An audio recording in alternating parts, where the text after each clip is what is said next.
Adunay upat ka principle dira sa pag-alagad nga wala gahuna-huna sa iyang kaugalingon. Una, serving need not always be extraordinary. Basin dili ka kaalagad sa Ginoo kay ang imuhang sumbanan sa imong pag-alagad sa Ginoo kay kinahanglan ko magpastor, kinahanglan ko mahimong ebanghilista, kinahanglan ko nga mahimong missionary kay para mao gid na ang pag-alagad sa Ginoo. Pero dili na mao. Dili sa ingon, dili nimo kinahanglan og extraordinary. Si Sarah nga nagdala lang sa og flowers o mao iyang ginabutang sa iyang water base. Dili man to inana ka extraordinary. Dili to parehas trabaho sa ministry sa pastor, sa evangelist, sa missionary o sa preacher o sa teacher.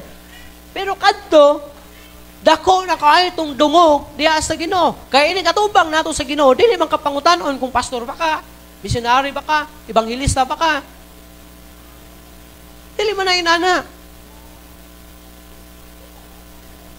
Mauto nga si Sarah, iyahang nasabtan ang pag-alagad sa Ginoo, dili kinahanglan extraordinary. Mauto iyang nasabtan nga bisan sa katapusan sa iyang kinabuhi, nakaingon siya, ang iyahang water base mo'y pinakadakong dungog. Pinakadungog alang sa Ginoo nga iyang nahimo. Sarah, bata, nakasabot siya. So bisan unsa ang imong buhaton para sa Ginoo, dungog na para sa Ginoo. Ang paghatag dungog na para sa Ginoo. Ang pagpanglimpyo, dungog na para sa Ginoo. Ang pagpangtrapo, dungog na para sa Ginoo. Ang pagluto, pag-assist, pagtabang, nga gibuhat nimo kini hantod na mahuman, dungog na. Ug mao kanay pinakadako nga honor para sa Ginoo. Kaduha, serving should be a continuous commitment. Kung moingon tag, serving should be a continuous commitment, kanang dili kay gisugdan nimo pero lahi ang mutiwas. Dili na mao nga klase nga commitment. Ha? Should be a continuous commitment. For example, nag-agree ka nga imuhang ihatod ang tao dito sa iyang destination. For example, gihatod nimo si Kuya Carding dito sa Panab, sa Tagum. Nag-agree ka nga mo-commit ka. Kaya wala siya pamasahe, and then imo siyang gi-drop dira sa Panabo. Dili na siya commitment. Dapat, kung ano saan imo gi-commit na imo siyang ihatod dito sa iyang padulungan, kaya wala siya pamasahe, should be a continual commitment. Kung nagtrabaho ka sa simbahan, should be a continual commitment. Ha? Dili nimo biyaan ang trabahoon nga wala nimo nahuman. Kay dili man na mao ang makahimaya sa Ginoo, makalipay sa Ginoo. Humanon gyud nimo, kay mao na ang imong gikumit sa Ginoo. Ikatulo, serving involves self-denial. Halos parihara ni aning selflessly. Self-denial, ang pag-alagad sa Ginoo, naglakip triya ang pag-deny nimo sa imong kaugalingon. Kini na mga apostolis, kini na mga disciples, nag-alagad sila sa Ginoo uban sa ilang pagsalikway sa ilang kaugalingon. Kaya sama sa kong gingon ganina, kasagarang babag sa atong pag-alagad sa Ginoo is ang atong kaugalingon. Maghuna-huna tag kaayo sa atong kaugalingon, unsay makaayo sa atong kaugalingon, unsay maayo.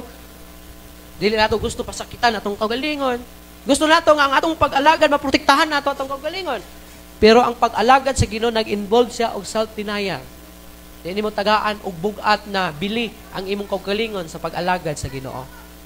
Kay kung kini mga disipulo ni Jesus Christ, kung wala pa ni sila nag-deny silang kaugalingon, dili man sila mga matay nga kanang brutal nga pagkamatay.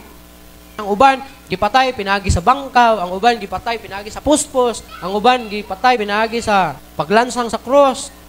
Si Pedro lang daan gilansang sa cross pabaliktad. Kung naghunahuna pa sa siyang kaugalingon, doon kayo na nisipat ni mga tawhana. Pag-ingon pa lang nga ang tanan ng mga Kristohanon o ang tanan ng mga disipulo ni Jesus Christ kay hantingon sila tanan, wala na. Nisipat na to sila. Kaya basig sila isunod kay Jesus Christ. Pero tungod kay ang pag-alagad nila sa Ginoo, naglakip man og self-denial, nag-alagad sila sa Ginoo. Bahalag mamatay ko, Lord. Bahalag mamatay ko nga mga alagad diya kanimo. Pabito si Pablo mismo, miingon gid siya sa Philippians 1:21, for to me to live is Christ, and to die is gain. Tungod kay mao na ang iyang nasabtan. naning kinabuhi sa pag-alagad sa Ginoo.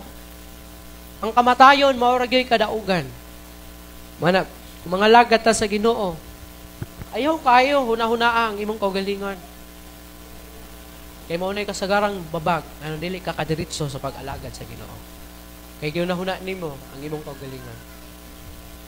Ang tawag ana self-centered, selfish na tao. Another one, serving brings fulfillment. Abi ninyo, diya sa pag-alagad sa Ginoo, magdala ni siya og fulfillment. Lami kaayo nga nakaalagad ka sa Ginoo o nahuman nimo ang trabaho nga gipahimo sa Ginoo sa imuha. Fulfillment, naay fulfillment. Kay kung magtrabaho, mag-alagad ka sa Ginoo ug walay fulfillment, basin dunay problema ang imong pag-alagad sa Ginoo. Kay nganong wala man makahatag kanimo og kalipay, nganong wala man makahatag kanimo og katagbawan. Kung mag-alagad bitaw ka sa Ginoo, kana bitaw nagunahuna ka, kana nagkiskis ka sa kaldero, kiskis sa kaldero, kanang uban diya, sige katulog, tambay. Wa man di mo makatabang diri ah. Wala na'y panalangin igsuon. Sa laktod na pagkistorya. Nya, pagkakuan, ako ra gyud diri trabaho, nya pagkauman imong naong kay nagkusmod na, wa gyud panalangin. Ha? Wala gyud panalangin igsuon kay magluto ka nya ako ra sigluto si. Dugay kay malpagod na noon. Kasi gunahuna dito, wa magunahuna sa pagkaon. Ang yang gunahuna katong mga taong sigling ko dito kapi-kapi. Sige nagchika, ako diri si kugluto.